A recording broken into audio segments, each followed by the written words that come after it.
Sir గతంలో రష్మిక మందనకు సంబంధించిన deepfake video social మీడియాలో హల్చల్ చేసింది.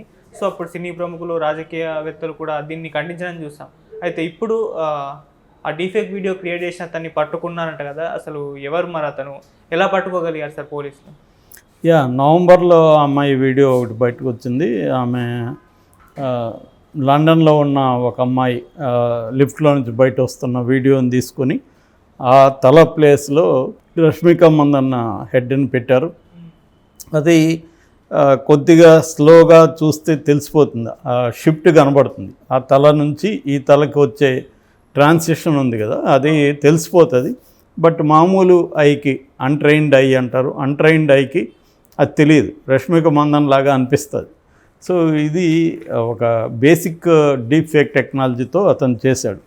సో అప్పుడు అది వైరల్ అయిపోయింది విపరీతంగా, ఎందుకంటే రష్మిక మందన్ పాపులర్ యాక్టర్ కాబట్టి విపరీతంగా వైరల్ అయింది. దాని తర్వాత ఆమె ఖండించింది, జనం కూడా ఆమె వైపు నిలబడ్డారు. దీనికి వ్యతిరేకంగా పెద్ద ఎత్తున దేశవ్యాప్తంగా నిరసన వచ్చింది.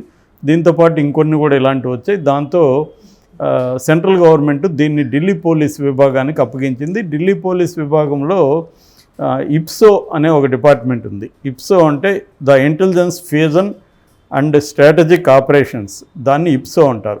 ప్రధానంగా వీళ్ళు సైబర్ క్రైమ్స్ని డీల్ చేస్తారు. అట్లాగే యాంటీ ఉమెన్, యాంటీ చిల్డ్రన్ క్రైమ్స్ని కూడా వీళ్ళు డీల్ చేస్తుంటారు. ముఖ్యంగా సోషల్ మీడియా కావచ్చు, ఈ రిలేటెడ్గా వచ్చే క్రైమ్స్ని వీళ్ళు ఈ డిపార్ట్మెంట్ డీల్ చేస్తుంది, ఇప్సో అనేది. సో ఈ ఇప్సో వాళ్ళు ఏం చేశారంటే ఈ వీడియోని తీసుకెళ్ళి సైబర్ ల్యాబ్స్లో దీన్ని మొత్తం స్కాన్ చేసి వీడియోని దాన్ని పరిశీలించారు. ఇది ఎక్కడ తయారై ఉండొచ్చు ఏంటి అనేది దాన్ని చూశారు. దాదాపు 500 సోషల్ మీడియా అకౌంట్స్ని వీళ్ళు నేరో డౌన్ చేశారు. ఈ సోషల్ మీడియా అకౌంట్స్ నుంచి వచ్చుండే ఛాన్స్ ఉందని. సో అందులో కొంతమందిని ఆల్రెడీ అదుపులోకి తీసుకొని ప్రశ్నించారు కూడా. సో ఇవన్నీ అయినాక వీళ్ళు మొన్న ఏమని నవీన్ అనే ఒక అబ్బాయిని గుంటూరులో అరెస్ట్ చేశారు. ఈ ఇప్సో వాళ్ళే వచ్చి గుంటూరులో అరెస్ట్ చేసి అతన్ని ప్రశ్నించినప్పుడు అతను ఒప్పుకున్నాడు, ఇది నేనే చేశాను ఈ వీడియో అని. సో అలాగా ఇప్పుడు మనకి మెయిన్ అక్యూజ్డ్ దొరికాడు. సో ఇతను ఎవరంటే, ఇతనిది పాలపారు గ్రామం, గుంటూరు దగ్గర. చెన్నైలో బీటెక్ చేశాడు.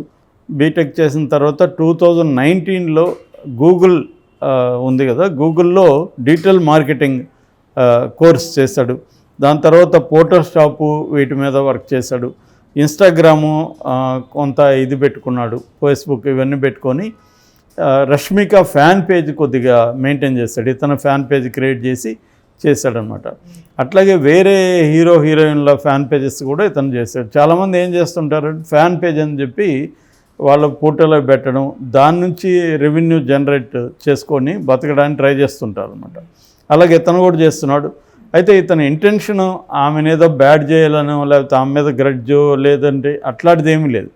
ఇతని ఇంటెన్షన్ ఏంటంటే వ్యూస్ పెంచుకోవాలి సోషల్ మీడియాలో, ఇది కానీ ఉంటే వ్యూస్ పెరుగుతాయి అనేది ప్లాన్ అనమాట. అలాగా ఇతనికి పెరిగాయి కూడా. 90,000 ఉన్న ఇన్స్టాగ్రామ్ ఫాలోయర్స్ ఇది పెట్టగానే ఒక్క రోజుకి 1,08,000 వెళ్ళిపోయాయి. అయితే విపరీతమైన దీని మీద చర్చ జరిగి ఇది వైరల్ అయిపోయేసరికి అతనికి భయం వేసింది. భయం వేసి ఆ వీడియో తీసేసాడు, దాంట్లో తీసేసి అకౌంట్ కూడా మార్చేశాడు. ఎందుకంటే ఇదేమన్నా అవుతుందేమో భయం వేసింది అతను. సో సైలెంట్గా ఉండిపోయాడు ఆ తర్వాత. కానీ వీళ్ళు పట్టుకోగలిగారు. సో ఇది బేసిక్గా పట్టుకొని ఇప్పుడు అతని మీద IPC Indian penal code act కింద 465 అండ్ 469 ఈ చట్టాల కింద కేసు పెట్టారు. అంటే వ్యక్తిగత భద్రతకు హాని చేయడం, వ్యక్తిగత ప్రతిష్టను దెబ్బతీయడం ఈ సెక్షన్ల కిందకి వస్తుందన్నమాట. సో అది కాకుండా ఐటీ యాక్ట్ కింద కూడా ఇతని కేసు బుక్ చేసినట్టుగా తెలుస్తుంది. ఇతనికైతే సీరియస్గానే శిక్ష పడే అవకాశం ఉంది ప్రూవ్ చేయగలిగితే కోర్టులో ఇతనే. ఎందుకంటే పోలీసుల దగ్గర ఇతను ఒప్పుకోండొచ్చు, కానీ రేపు కోర్టులో నేను చేయలేదు అంటాడు ఖచ్చితంగా. అన్నప్పుడు వీళ్ళు ఎలా ప్రూవ్ చేయబోతున్నారు అనేది ఇంపార్టెంట్ అనమాట. ఇతనే చేసినట్టుగా వాళ్ళు ఎలా ప్రూవ్ చేస్తారు అనేది very very important. That is the more challenging aspect. అయితే చాలామందికి ఏంటంటే అసలు డీప్ ఫేక్ టెక్నాలజీ అంటే ఏంది అని అనుకుంటారు. మామూలుగా మనం ఈ మధ్యకాలంలో ఆర్టిఫిషియల్ ఇంటెలిజెన్స్ అనే ఒక పదం వింటున్నాం. అంటే మిషన్స్కి కూడా మన బ్రెయిన్లో ఉండే న్యూరల్ నెట్వర్క్స్ ఉంటాయి. అలాగా మిషన్కి కూడా న్యూరల్ నెట్వర్క్స్ తయారు చేయడం, ఆ న్యూరల్ నెట్వర్క్స్కి ఇన్ఫర్మేషన్ని ఫీడ్ చేయడం, ఆ ఇన్ఫర్మేషన్ని ప్రాసెస్ చేసే ఒక మెకానిజాన్ని తయారు చేయడం. అవి ఏం చేస్తాయంటే ఆ ఇన్ఫర్మేషన్ ప్రాసెస్ చేసి చాలా స్పీడ్గా వాటిని జనరేట్ చేస్తాయి. అది టెక్స్ట్ మన ఏదన్నా ఇప్పుడు డీప్ లెర్నింగ్ అంటే ఏంటని చాట్‌జీపీటీని అడిగామనుకో, అది సెకండ్స్లో సమాధానాన్ని జనరేట్ చేస్తుంది. దాన్నే జనరేటివ్ మోడల్స్ అంటారు వీటిని. సో ఈ డీప్ ఫేక్ అంటే అర్థం ఏంటంటే డీప్ లెర్నింగ్ ప్లస్ ఫేక్ కలిపితే డీప్ ఫేక్ అయింది. డీప్ ఫేక్ అంటే ఈ సబ్సెట్ అనమాట. ఈ ఆర్టిఫిషియల్ ఇంటెలిజెన్స్లో లేదా మిషన్ లెర్నింగ్లో ఒక సబ్సెట్ని డీప్ లెర్నింగ్ అంటారు. ఈ డీప్ లెర్నింగ్లో ఏముంటుందంటే సింథసిస్ ఆఫ్ రియలిస్టిక్ లుకింగ్ ఇమేజెస్ని ఇది చేస్తుంది. దీనికి కూడా ఈ డీప్ లెర్నింగ్లో ఏం చేస్తారంటే ఈ న్యూరల్ నెట్వర్క్స్కి ఇన్ఫర్మేషన్ ఫీడ్ చేస్తారు. అనేక ఫోటోలు, విజువల్స్, వీడియోస్ అన్నీ దానికి ఫీడ్ చేసినప్పుడు దీంట్లో 2 రకాల ప్రధానంగా ఉంటుంది. వేరియేషనల్ ఆటో ఎన్కోడర్ అని ఉంటుంది, VAE అంటారు. దాంతోపాటు జనరేటివ్ అడ్వర్సేరియల్ నెట్వర్క్స్ ఉంటుంది, GAN అంటారు. ఈ 2 ఉంటుంది అనమాట. అంటే ప్రధానంగా ఎన్కోడర్, డికోడర్ అని ఉంటాయి. ఎన్కోడర్ ఏం చేస్తుందంటే ఇన్పుట్ని వీళ్ళు ఇచ్చిన ఇన్ఫర్మేషన్ ప్రాసెస్ చేస్తుంది. డీకోడర్ ఏంటంటే అవుట్పుట్, దీని నుంచి మనకి ఏం కావాలనే దాన్ని అది అందిస్తుంది అనమాట. ఇది ప్రధానంగా ఏం చేస్తుందంటే ఒక వీడియోని మనం పెడతాము, ఆ వీడియోని పెట్టి ఇంకొక వీడియోని పెడతాము. ఆ వీడియో నుంచి ఒక వీడియో A అనే వీడియోలో నుంచి B వీడియోలోకి ఫేస్ని, A వీడియోలో ఉన్న ఫేస్ని B వీడియో ఫేస్లోకి ఇది పెట్టేయాలి, ఆ ఫేస్ స్థానంలో అన్నప్పుడు ఇది ఏం చేస్తుందంటే దాన్ని తీసుకొచ్చి దీనికి పెడుతుంది. రెండోది ఈ ఎమోషన్స్ని ఇది కాపీ చేస్తుంది, మిమికింగ్ అంటారు. ఈ మిమికింగ్ ఫస్ట్ ఫేస్లో ఉండే ఎమోషన్స్ని ఈ ఫేస్లోకి తీసుకొస్తుంది అనమాట. ఇది ఆల్రెడీ మనకి CG అంటారు కదా, కంప్యూటర్ గ్రాఫిక్స్లో ఎప్పటి నుంచో జరుగుతుంది. ఇది మనం చూస్తుంటాం. ఇప్పుడు జంతువులు, అనేక డైనాసర్లు ఇవన్నీ కూడా హ్యూమన్స్ లాగా బిహేవ్ చేస్తుంటాయి. అవి మైన్యూట్గా ముఖంలో కోపం కావచ్చు, కళ్ళు పైకి లేపడం కావచ్చు, నవ్వు కావచ్చు, విపరీతమైన బాధ కావచ్చు, ఇవన్నీ కూడా వాటి ముఖాల్లోకి ఎట్లా వస్తాయి. ప్లానెట్ ఆఫ్ ఏప్స్లో ఏప్ ఉంది ఫర్ ఎగ్జాంపుల్, దాంట్లో కోతులకి అంత ఎమోషన్స్ క్లోజ్ షాట్లలో కూడా విపరీతమైన ఎమోషన్స్ పలుకుతాయి, మైన్యూట్వి. ఇవన్నీ కూడా CG కంప్యూటర్ గ్రాఫిక్స్లో చేస్తారు. ఇప్పుడు దానికి ఇంకా అడ్వాన్స్డ్ స్టేజ్ అనమాట ఇది డీప్ ఫేక్ అనేది. సో వీడియోలను అలా చేయగలదు. అలాగే ఆడియో, ఇప్పుడు నా వాయిస్ నేను మాట్లాడుతున్నాను, నా వాయిస్ బదులు నీ వాయిస్ పెట్టేయచ్చు, నీ ఫేస్ నాకు పెట్టేయచ్చు. సో నీ ఫేస్ నా బాడీ ఉంటుంది, నా ఫేస్ బదులు నీ ఫేస్ ఉంటుంది, నా వాయిస్ బదులు నీ వాయిస్ ఉంటుంది.